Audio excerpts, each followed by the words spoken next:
minister of diseases, actually, not minister of health, because diseases are happy, as I alluded to this. So we are here, we are very happy to see this large crowd coming to grace us, despite their tight schedule. Some of them actually finished study maybe early this morning. Some of them actually had to spend the night on hospital corridors actually walking. Some of them had to operate, you know, and believe me, throughout the week from Mondays, they don't have any time to rest. But here they are, this is where they sit down and still discuss how to make healthcare better. Each time I come to Kano, this is the final destination to come and get it. Because I still get more education from this. Some of these are not only my contemporaries, actually, they taught me throughout my undergrad. And then even when I was a resident doctor here, I've rotated through several departments getting all these ideas from them. So, ladies and gentlemen, I don't want to take you further. We are very glad, we are delighted to be with you this morning.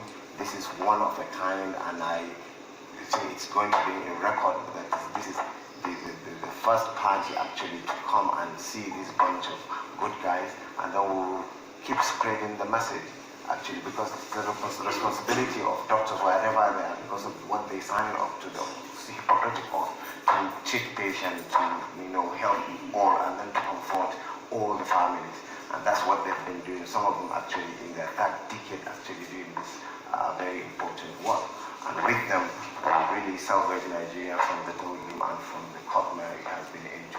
Some of them are actually even psychiatrists. So some of our drug victims actually, they end up on their wards, the young people. I keep reading actually, there was never a time in history when these illicit drugs became more available, pure and cheaper in their pureness for some of our vulnerable kids to get. And these guys have been doing it, they train themselves, in every best place across the globe, and they're yet to come back and practice local. Some of these guys you see were very international, very global, and are very local, practicing in Kano and the wider Nigeria. So with that, I say thank you for this opportunity, and then I will hand over, I think you have the mic one, so that you speak to the chapels, because they've been interested actually to hear you speak. And they say there may be some Q&A at the end so that they can quiz you.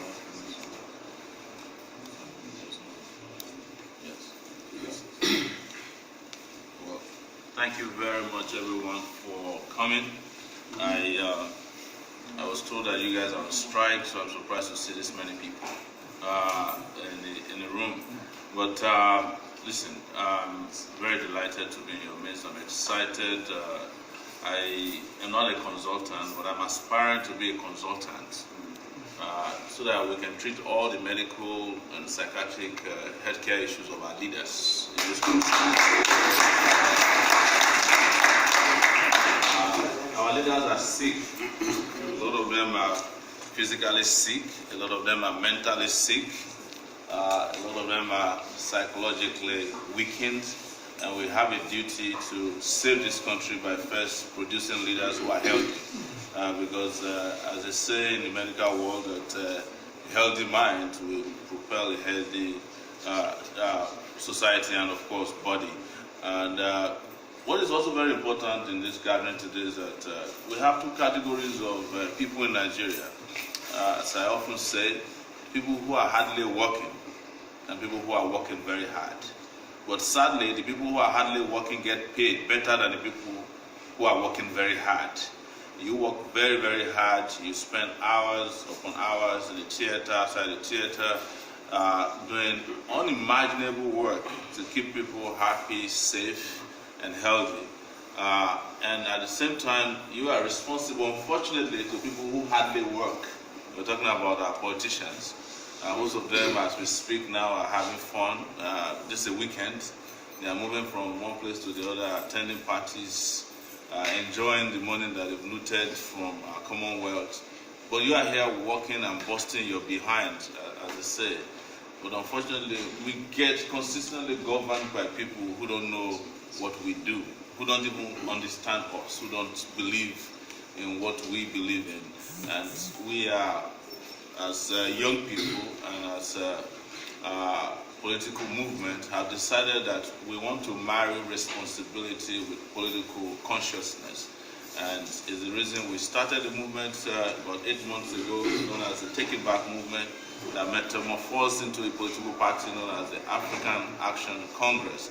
And what a fantastic place to be other than Kano, which is the home of Aminu Kano, the man who introduced the politics of Talakawas. And till today in Kano, Kano is known as a place where if you have an idea that is fantastic, it doesn't need to be popular for it to be respectable or respected. And that is what we saw yesterday when we were traveling through the streets of Kano. We were told before we came to Kano that if we came to Kano, we came outside, people will eat us raw because this is Buhari's country, as he claimed. But what we saw yesterday, we even barely saw Buhari's posters. We barely saw Atiku's posters. We saw people who came out en masse in different neighborhoods. We passed through Sabongeria with mostly Nigerians, but non-Kano indigenous. And then we passed through, areas that had people that we know are real Kano people. All of them in unison accepted us, they welcomed us without discrimination. And we're very excited about that. It is just to send a strong message that the people of Nigeria are sick and tired of people who create division on the basis of ethnicity and religion, because that's how they furnish and take care of their own political careers, is to create division, is to create confusion, and to use whatever means they can to divide people. But at the end of the day, when you see patients in the hospital, diseases don't ask whether you're Hausa, Yoruba, or Igbo. Before it descends, hunger don't know the difference between a Hausa man, an Igbo man, or a Yoruba man.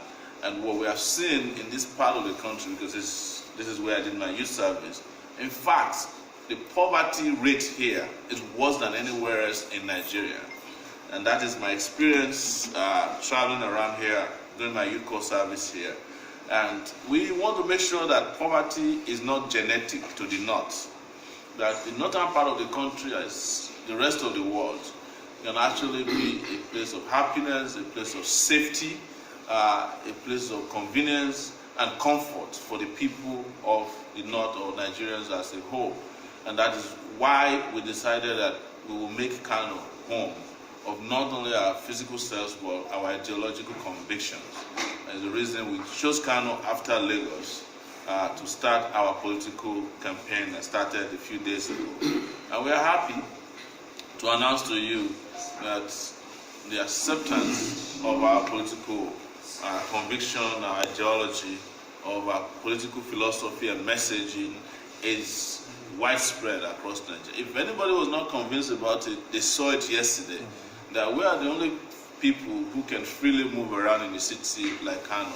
Even when we were approached by some guys who were demanding for money, the moment they explained to them who we were, they just said, Kowa, what's that Kowa thing they said?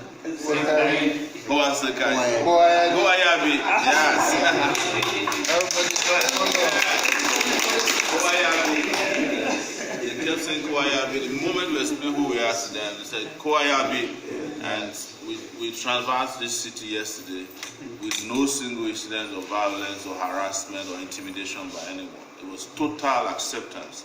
And this message is important for those who are out there who are still skeptical or doubtful or cynical about the viability of changing this country.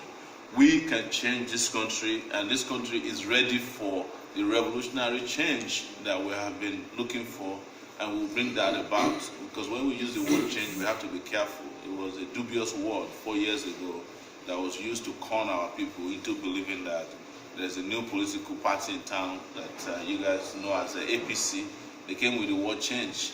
It turned out to be chicken change. And people don't want to hear the word change now. On the internet, particularly Facebook, I see it. When they show the face of somebody who has just been beaten up, they'll say, well, he just said, say Buhari. So they pounced on him. So that's how people demonstrate through images how much there's total rejection across the board of the old politics of division, of poverty and deception in the country. So as I'm here today, I do not wish to continue talking. I want to exchange ideas with you all. We are not here to come and tell you what will happen in Nigeria of the future. We are here to carry you along and invite you to help us walk into Nigeria of the future so that you don't have to travel out of this country to practice your profession. In fact, the people who ran away or who have gone, I don't want to use the word who ran away, because people left not out of their own volition, because out of necessity. Doctors, we want all of them to come back, so that no Nigerian will have to go to India to treat malaria again, or treat typhoid, or treat several of the things that you take for granted. My mom had, and I'm just using this to praise you guys. My mom had cataracts in her eyes, and I took her to the Lagos Eye Hospital, and somebody there told my mom, "Why are you coming to Lagos Eye Hospital? Kano Teaching Hospital has the best eye doctors. They will close their eyes and remove your cataract." We still haven't removed my mom's eye cataract, so she'll be on her way here. So after we finish this conversation, we need a doctor to remove her.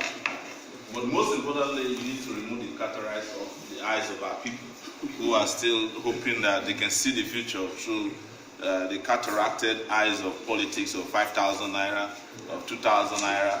We need to remove the eye cataracts of a lot of people have cataracts in their eyes, but not the physical one, but the political cataract. So we want to all work together. I want you to give us your ideas. Let's exchange ideas, ask questions about what you want us to do or what we can do. Luckily enough, we have a public health professional as a vice presidential candidate. I don't know his real name. I don't know his alias name, Bonacera. So, yeah, his real name is Dr. Rabiu Rufai. So that people don't say that Sowore doesn't know the name of his I'm not like Papa.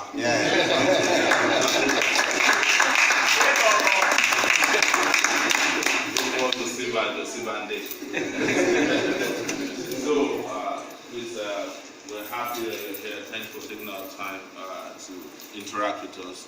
We really appreciate this. And we will be back again soon. We'll be back in 2 different capacities. We'd love to come back to Kano to keep campaigning. But most importantly, both as President and Vice President of the Federal Republic of Nigeria after February 16, 20.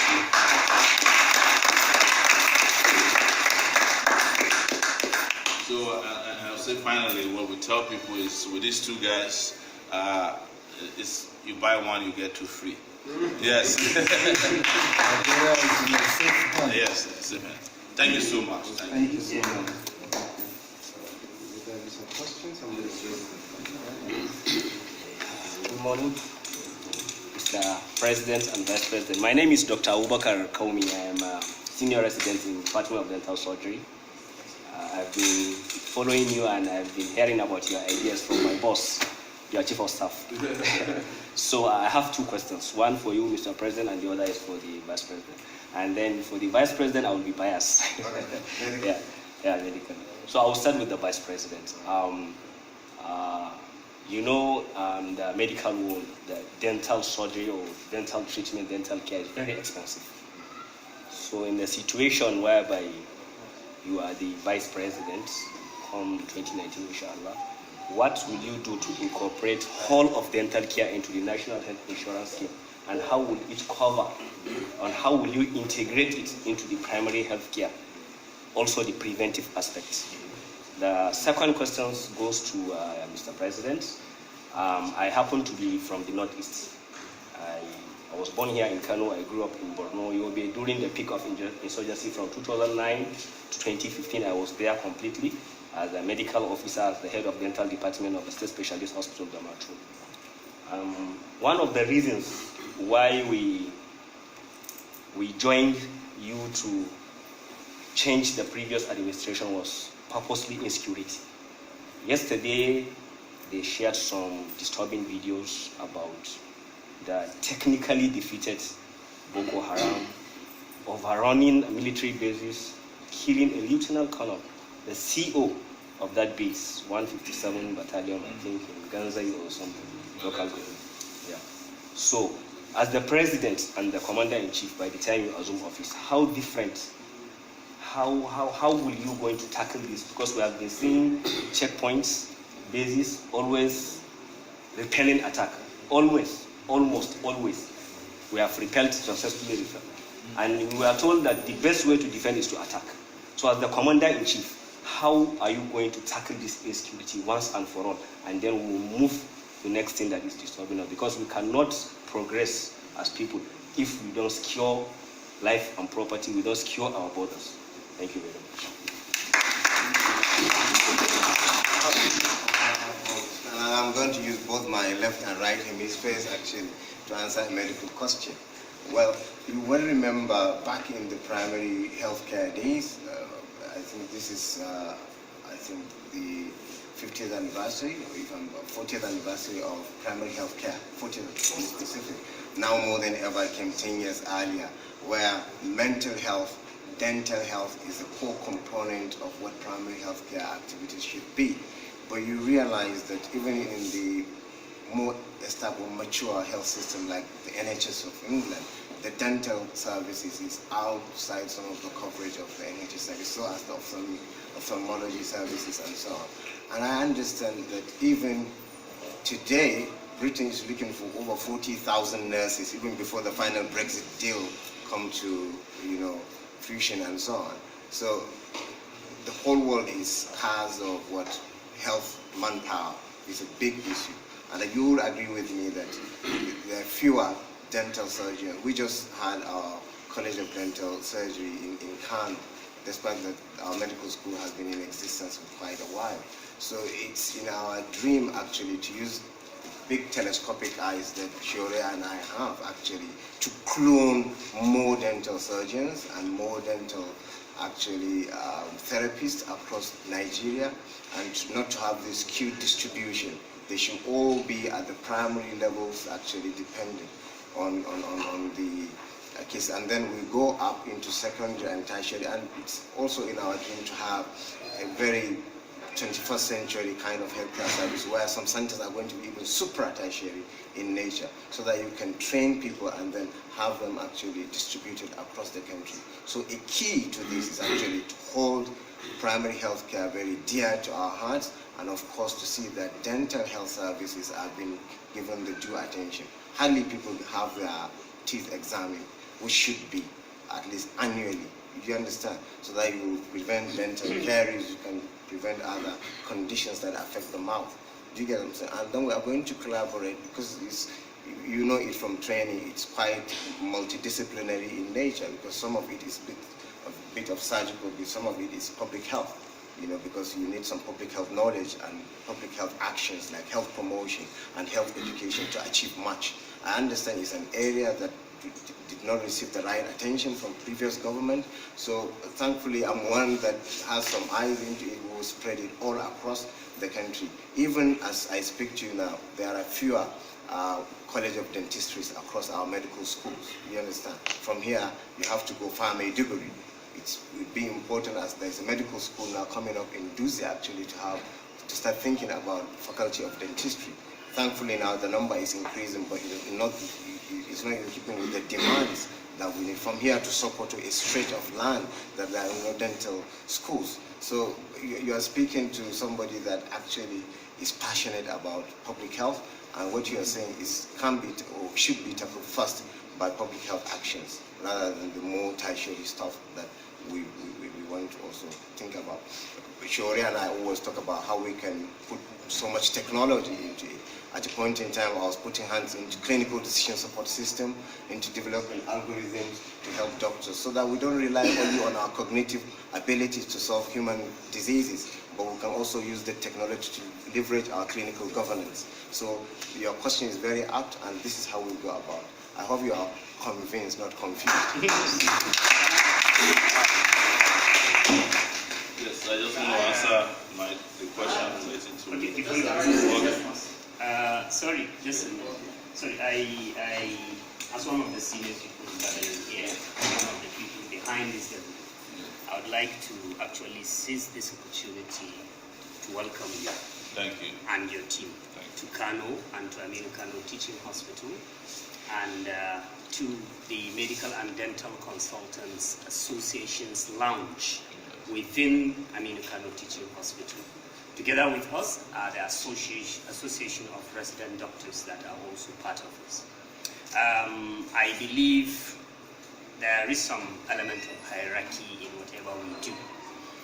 In our midst here, we have the two former presidents of the Medical and Dental Nigerian Medical Association, Kano State Branch, and the past two chairmen of the Medical and Dental Consultants Association of Nigeria, Kano State Branch also, in person of Dr. Rabiu Ibrahim and Professor Muhammad.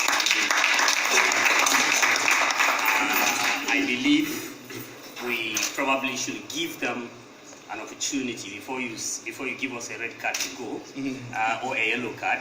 I think Dr. Rabiu and Dr. Muhammad might be given some minutes to say a word or two before our questions and answer sessions, as we are within their territory.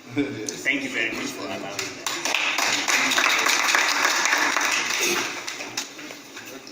Well, I'm the younger Sam.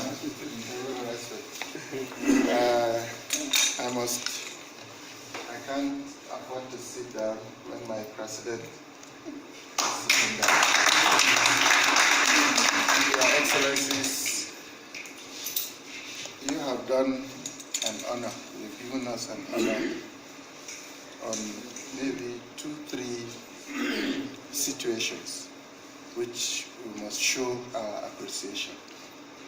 One, you have done an honor to medical profession, which I think is the first time we are witnessing that, to have a member contesting and inshallah going to be the number 2 citizen of this country.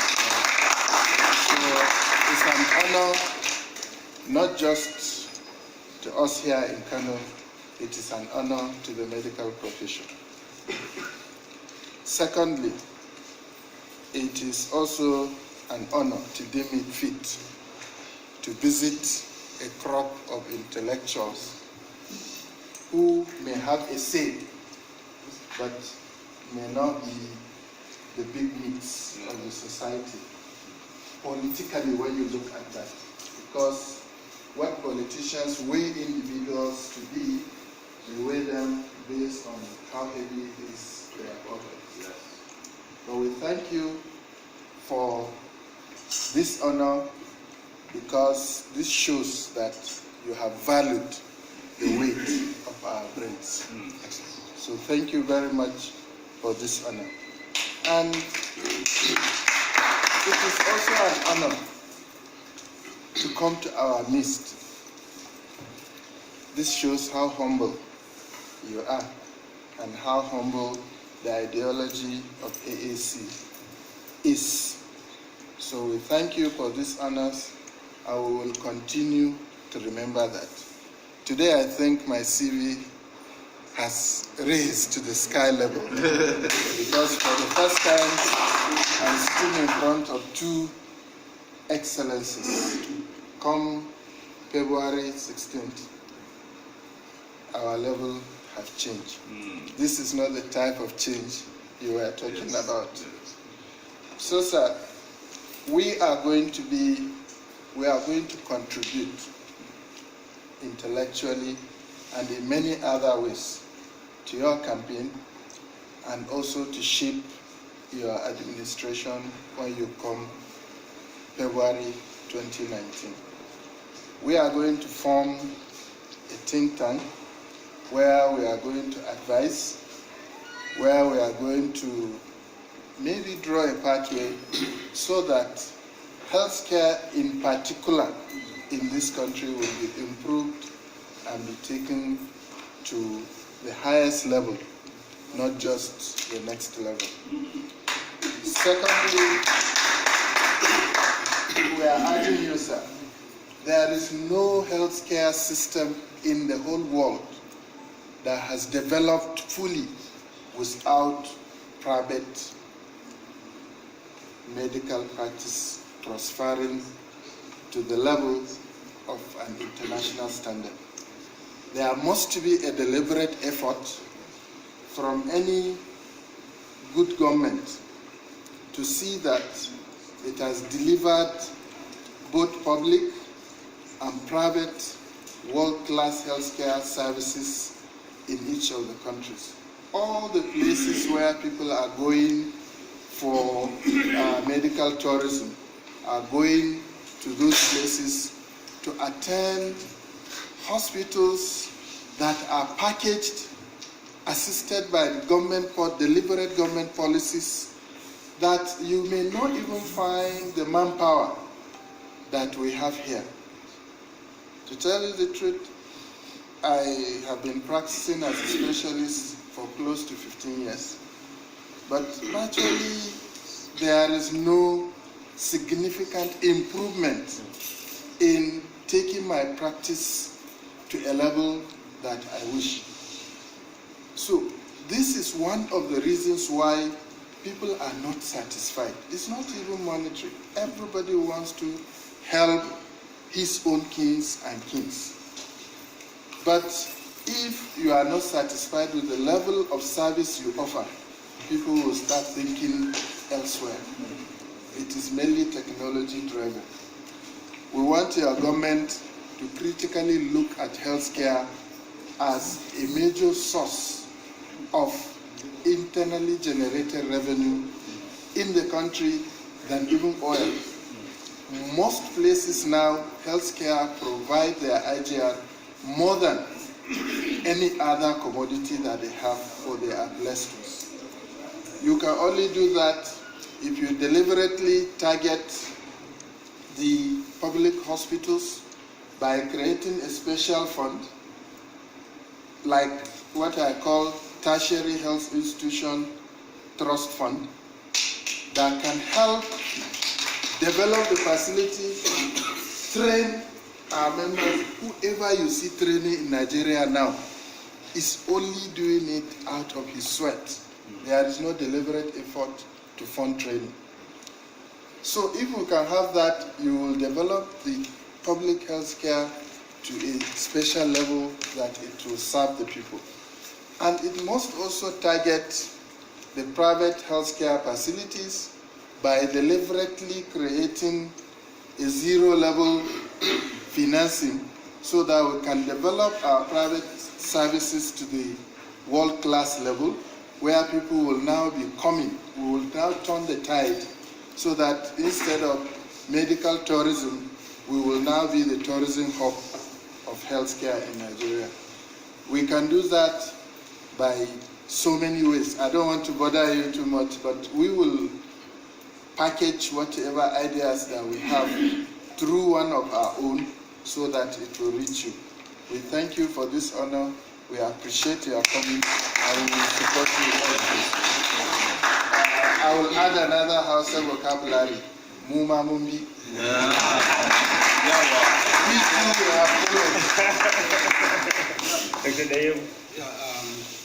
Mr. President and his Vice President in waiting, it's a great honor and privilege to stand before my colleagues and you to address you, but I will try and be brief because of time.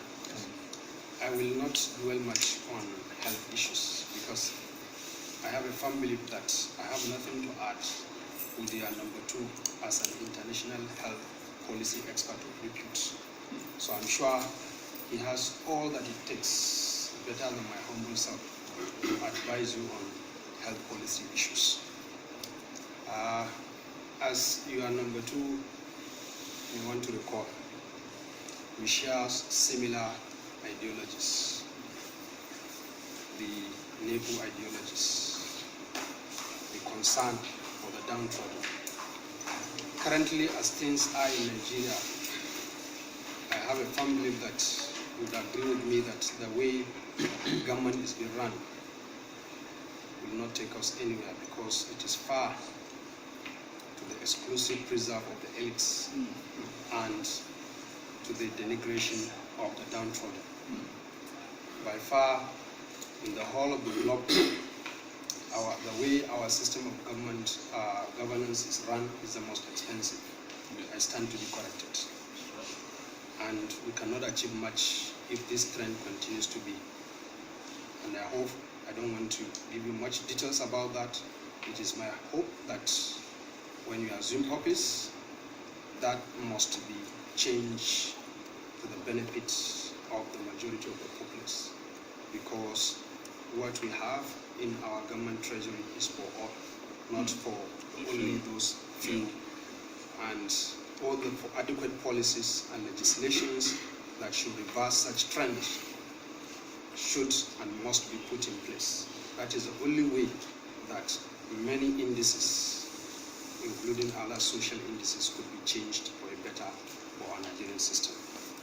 I have not much to add, but to wish us, the movement of the African Action Congress, successes, not only in this forthcoming February 2019 election, because it's a continuous struggle.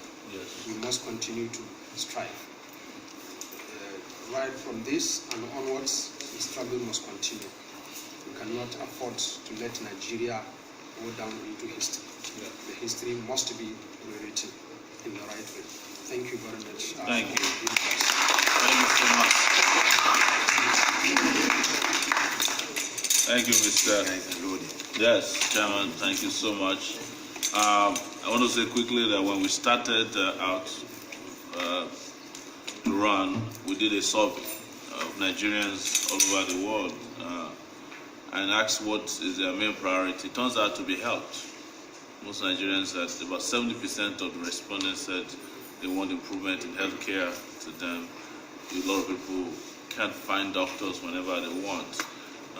And I want to also add to what the VP just said about how we intend to solve some of this problem, that our solution is a universal healthcare policy that will make it possible for both the downtrodden and the rich to have access to healthcare in this country, in not only in the areas that we're used to, but other areas, like for dental healthcare, for people to see mental health professionals. In fact, we're talking about dentistry, but mental health area is one big area that nobody has even touched at all.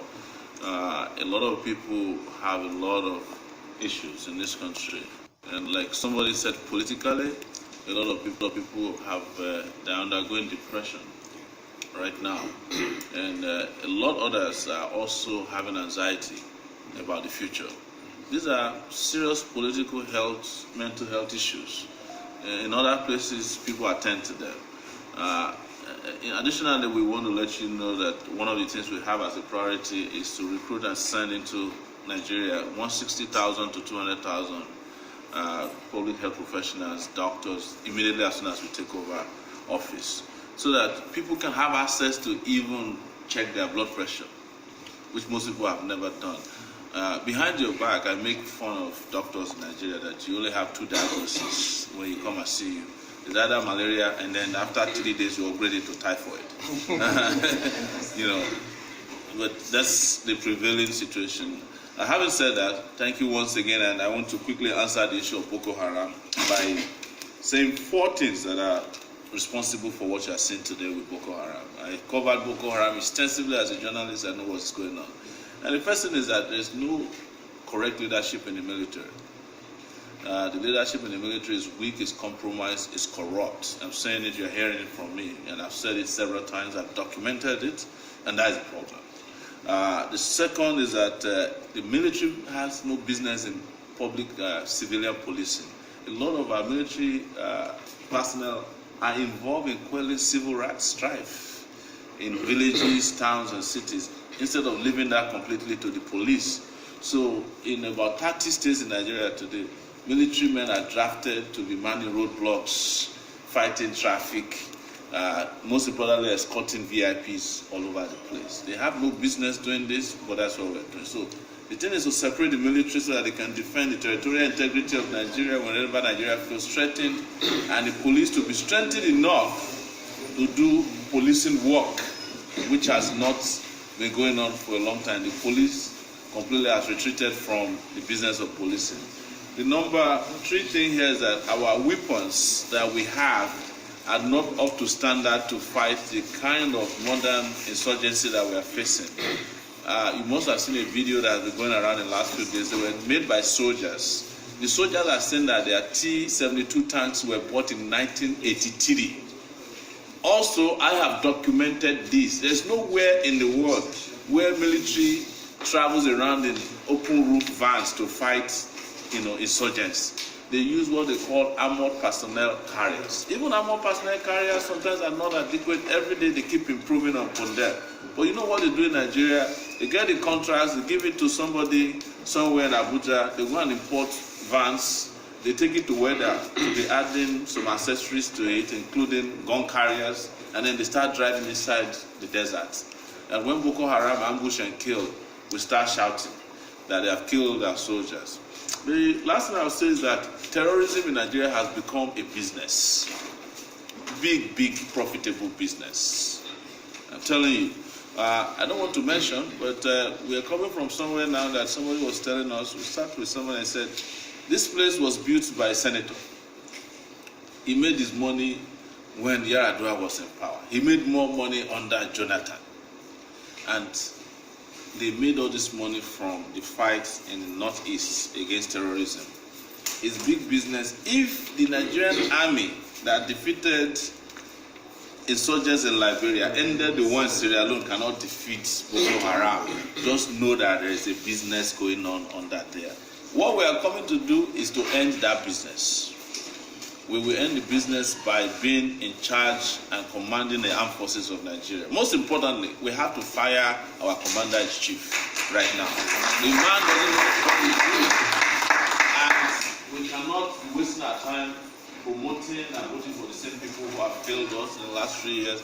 Yes, we voted out with Jonathan because he was engaging in corruption, but we have also found corruption in the armed forces now in a way that is compromising the integrity of our people. Listen, when they started the war on terrorism, when the Boko Haram thing started, people, they come almost neutralize it by making it a religious affair. Oh, it's Boko Haram, Christians fighting Muslims, or Muslims fighting Christians. And some Muslims also inadvertently became defensive for Boko Haram by saying, oh, you're attacking us because of our religion.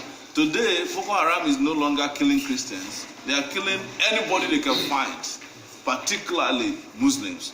They have bombed more mosques, now we know, than they have bombed churches. Because we said it from the beginning that this war is not about religion. It's about people who are fighting against society.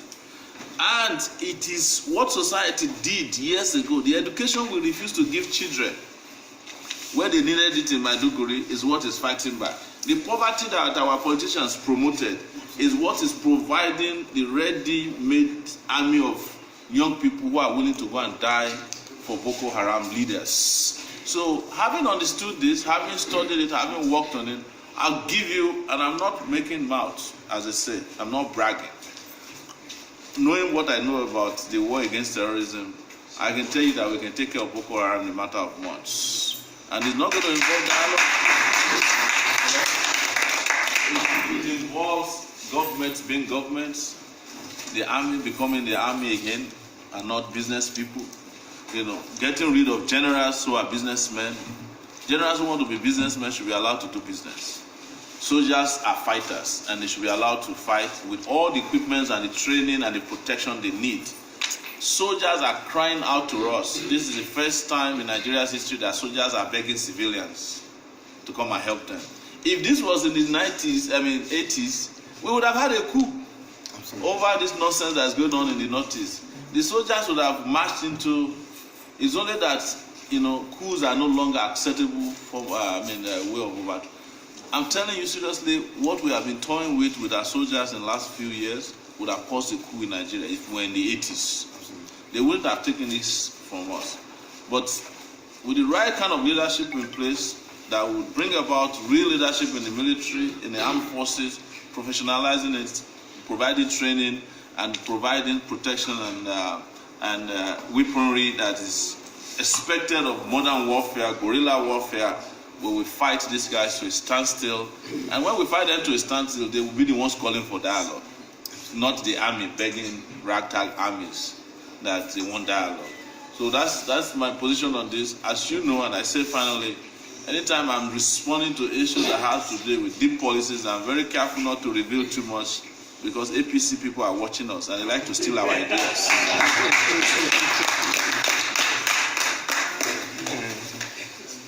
Thank you. Thank you. You willing to take more questions? I will take one more because we still have to go. Okay. Somebody wanted to ask a question. Ramde Bamu. Wait. Well, Mr. President and Vice President, welcome to Kano again. I've been a follower of Sowore from 2006. I am an avid reader of Sahara Reporters. He changed the media landscape. For that, I have great respect for Mr. You already have a big profile as an activist and as a media man. And a few things I want clear from you is your thoughts about the governance in Nigeria, particularly issues of resource control. You are from the Niger Delta part of Ondo State where there is oil. I've read your history. You are also almost shoeless, but not as shoeless as Jonathan. You understand? So, from the north, there is this aversion to issues of resource control, and you are in the north. You have to be open to us. Yeah. Do you also subscribe to the idea of resource control? Like Atiku is promising, like 90%, I think, of oil to the regions that produce it. In the north, we are landlocked. We have vast land, we have agriculture, but everything we have had been taken away from us when oil came on board. Yes. Even the electricity, we struggle to get it. 90% of electricity is in the south. The NIPP that were produced from the money that was taken from the 3 tiers of government, I think there is only one in Kogi State, which is in the north. All of them in the south. So we don't have anything. Even the industries are dying. So, and you've seen the army of youth that are in Kano, whose future is at stake because of these problems. So on top of this, even if you're going to have resource control, we want to see how you want to factor us in the northern region as we head toward that. Again, the issues of Nigeria with NNPC as a cesspool of corruptions, and Atiku coming up with this idea of selling NNPC. You understand? I know you are a socialist, you may not buy that idea, you understand?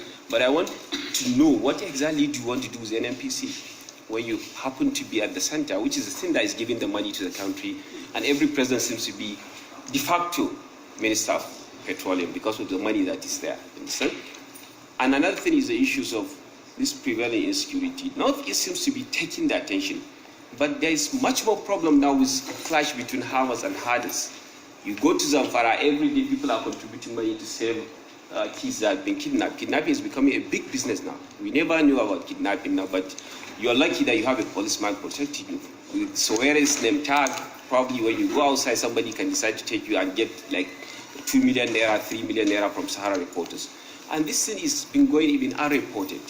So we want to see, how do you intend to, you said, yeah, military is not supposed to be in the mainstream of fighting this thing, but the police is so much corrupt.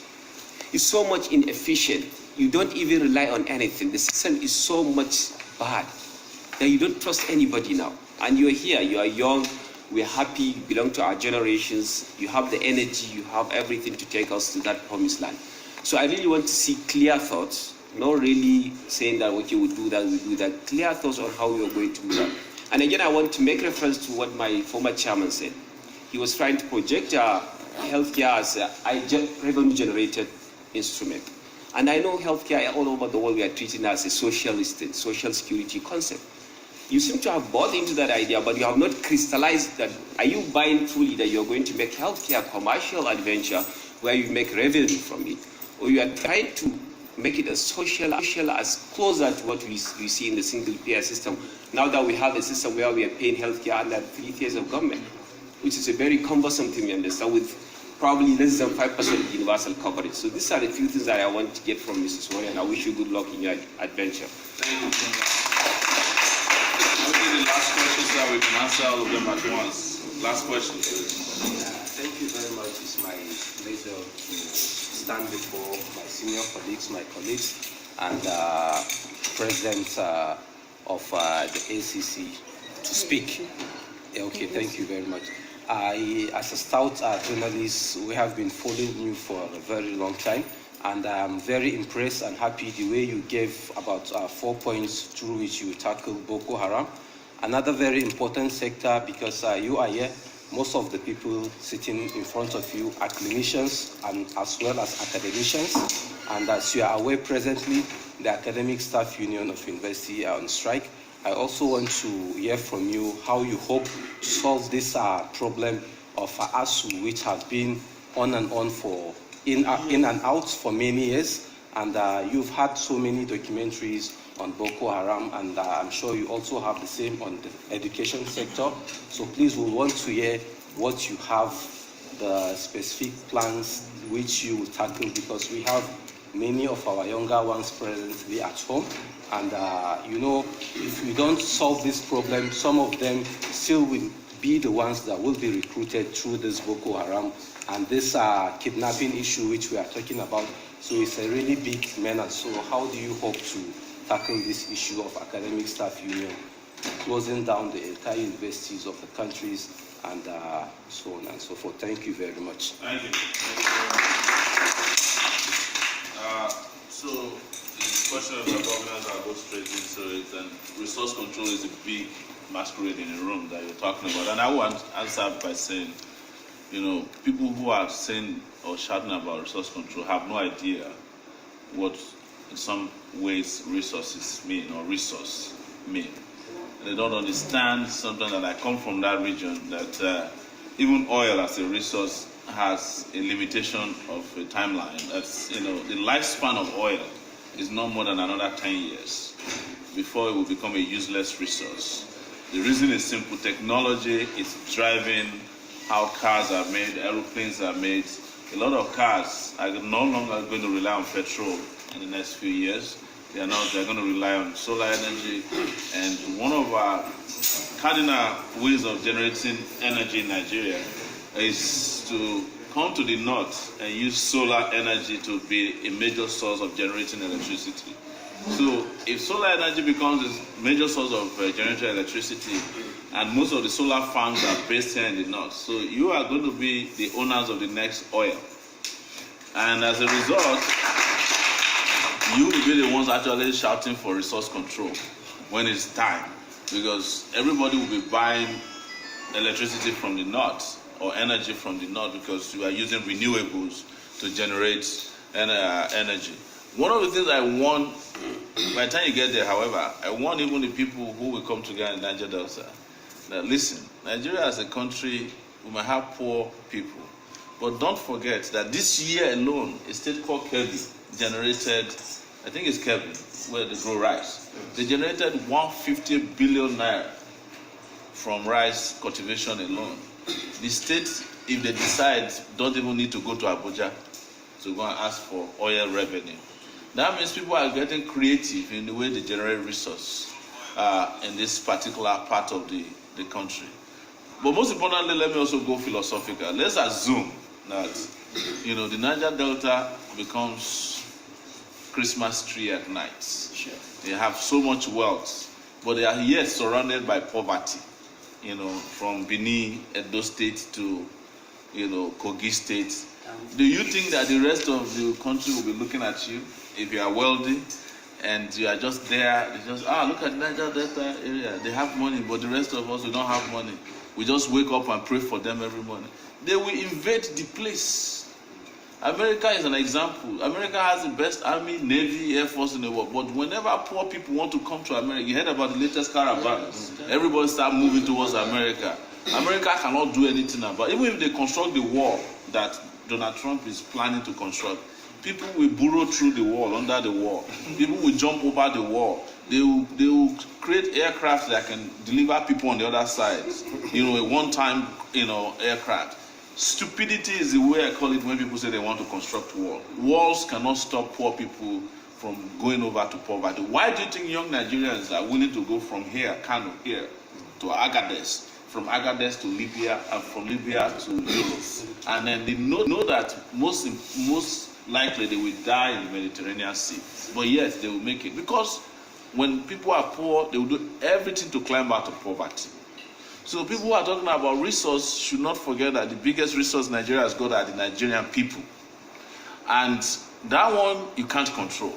There's no resource control that can control the people, but you can channel the energy of our Nigerian people to make the whole of Nigeria world affairs, to make this place become the food basket of the continent of Africa, and to affect the life of Africans.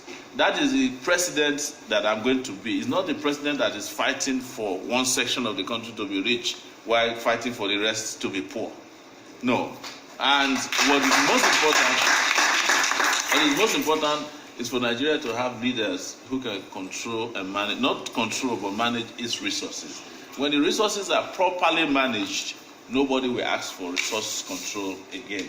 The reason is that if I can travel from Port Harcourt to Maiduguri in 4 hours in a fast-moving train, Maiduguri to Lagos, who cares about resource control? I'm able to move, I'm able to conduct business, I'm able to be happy in Nigeria. Doctors are working, universities are not on strike, because we are managing our resources now, not controlling it.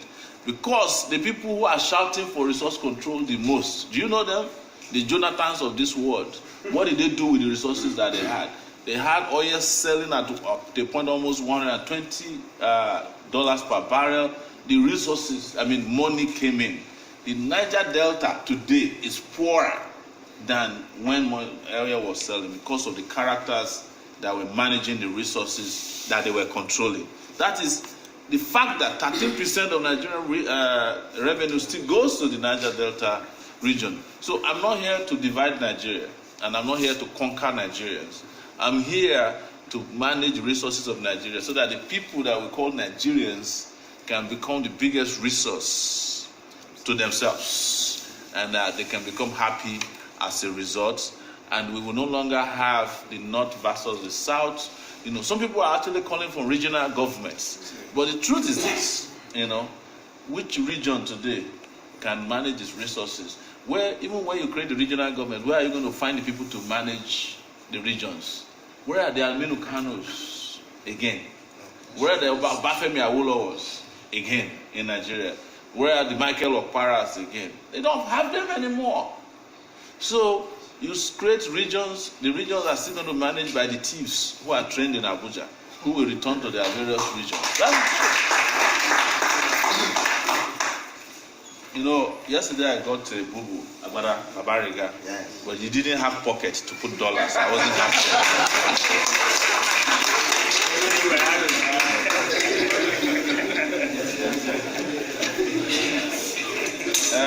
The strike by ASU is a question of investment in education.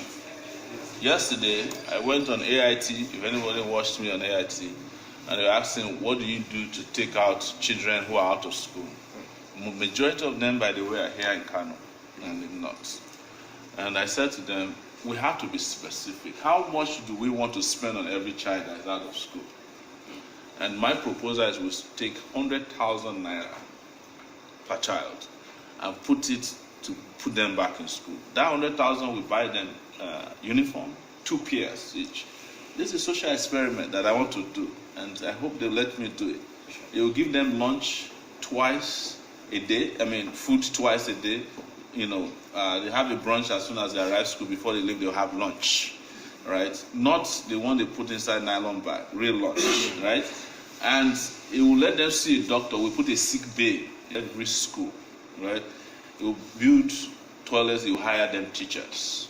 It's your 100,000, we hire you a teacher, give you food, and see what will happen to our children. Even the Amajiris, nobody will go to madrasa anymore. But here is what it will do. In the future, Nigeria will have to spend less on these children. Because when you don't send children to school, you have to feed them when they go to prison. Do you know how much we spend on any prisoner? Every prisoner, 14,000 naira per day. 14,000 naira times 30. How much? Yes. And Azazaki, if you are a bigger prisoner, you spend 3.5 million naira per month. So instead of spending 14,000 naira per day to feed a prisoner, why do you spend 100,000 naira a year to send a child to school? Is that not commonsensical? That is what we should do. And when you train a child and they have a chance to become doctors instead of becoming criminals. That is not to say there are doctors who cannot be criminals, because Saraki is a doctor. Just Just to warn you, doctors. Yes. But, you know, the more money we spend to develop our children, the better the future of the country. You know, it's an investment you are making 10 years down the line. And you come to Kano and there will be too many doctors, there will be too many accountants, and there will be agricultural experts, there will be technologists. And you say, wow, Sowore was here 10 years ago, just 10 years ago. And look at what he has achieved. And this is not new. What Kano was about. This was what really them did in this town before. When we were driving around Kano yesterday, it reminded me of Accra. There's some similarity between Kano and Accra, except for that the fact that Kano is broken, Accra is developing, one of the fastest developing West African cities, right? That is the only difference. The infrastructure is already there, even in Kano, to build new houses, to build new schools, to provide jobs. The industries are even still there. But go to the railway station in Kano. You guys pass the place every day. It's different from the propaganda you see in Abuja. They say they have revived the railway. But we passed the railway yesterday. We didn't see no railway coaches there. We just see an. But there used to be a time that people wear suits and enter the railway from Lagos to Kano with pride, with their families. Where are we today? Whereas Morocco has just introduced the fastest moving train on the continent of Africa last week. We just introduced the worst moving train on the continent of Africa, 13 kilometers per hour. That is how our train moves in Lagos. I entered it, I did a video about it. So, honestly, ladies and gentlemen, we can solve a lot of problems, including security problems, health problems. We made the right investment. The university lecturers who are always going on strike are asking for us to invest just a fraction of our money in the education sector. And I'll say this final thing so that you can understand. In the between 2011 and 2014, Nigeria borrowed 5.3 trillion naira to 150 businessmen, private sector. Yes, that they didn't pay back. AMCON is trying to recover the money. 5.3 trillion naira. How much is ASU asking for? 1.3 trillion naira? Yeah, is anybody in ASU here? Yeah. We are. Yes. So how much are you asking for nationwide? I think it's less than 2 billion. Less than 2 trillion. So we can give 5.3 trillion naira to 150 businessmen who are flying around with private jets, building hotels, and enjoying. Well, we are not willing to give 2 trillion naira to all our universities. All of them, not one university. All of our universities combined together. In fact, when I mentioned yesterday I want to spend 100,000 naira on every child, one PDP chieftain was mocking me on Twitter. Sowore can you imagine? He did the calculation and he said, how can we get 1.3 trillion naira to give to children who want to go to school? But the question is, that is less than what Atiku has stolen from Nigeria when he was vice president. That's less than how much he stole. The man made enough money, he controls all the water out of the Northeast, Faro water. He has a university that nobody in the Northeast can attend. He built it. And you are there mocking somebody who says we want to give money to children to go to school. How can I be a crime? I'm a beneficiary of free education under Awolowo. Otherwise, I will be a palm wine tapper today. Yes. I would have been like one of those children standing on the streets who cannot find food to eat. We need, for the sake of posterity, we need to invest in the future of these children so that the way our fathers disappointed us, we will not disappoint them. That's my final word. Go back, Abba. Go back, Abba. Omoyele is our man. Go back, Abba. Thank you very much, Mr. President in the making. I want to ask Dr. Mohammed Detti, the consultant anesthesiologist in this hospital, to give us a closer look so that we can allow you to go, because you have a tight schedule. Thank you. Dr. Mohammed, please. Thank you very much, sir. President and Vice President in waiting.